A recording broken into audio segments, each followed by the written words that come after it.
बिस्मिल्लाहिर्रहमानिर्रहीम। अस्सलाम वालेकुम। आज मैं आपको बताऊंगा कि जो कोरोना की जो सूरत हाल है, फ़्लाइट्स के बारे में बताऊंगा। क्या फ़्लाइट्स बंद होने जा रही हैं, क्योंकि कोरोना के साथ ताल्लुक़ फ़्लाइट्स का भी है और वीज़ों का भी है। आज जो नए केस सामने आए हैं, जैसे इंडिया ने भी पाबंदी लगा दी है, ऐसे यूएई ने भी।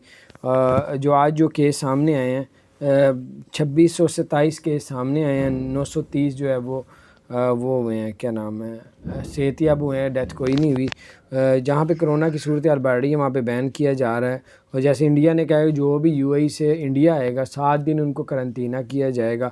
और यूएई ने ऐलान किया, जो यूएई से बाहर जाएगा, जो नेशनलिटी होल्ड है, पासपोर्ट यूएई का है, उसको जो है वैक्सीन लगाना लाजमी, नहीं तो वैक्सीन के बगैर वो ट्रैवल नहीं कर सकेगा।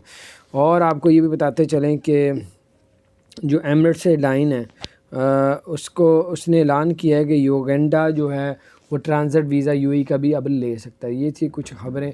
अभी जिन्होंने ट्रैवल करना है वो ट्रैवल अपनी मर्ज़ी से कर सकते हैं, अंदाज़े से कर सकते हैं, क्योंकि जैसे जैसे कोरोना की सूरत हाल बढ़ रही है तो ये सारे मामला भी आस्ता आस्ता बढ़ते जा रहे हैं। तो बहरहाल उसके मुताबिक ही फ़ैसला किया जाता है कि जनाब कोरोना से ही उन्होंने फ़्लाइटों बंद करनी होती, खोलनी होती। अल्लाह ताला बचा के रखे हम सबको।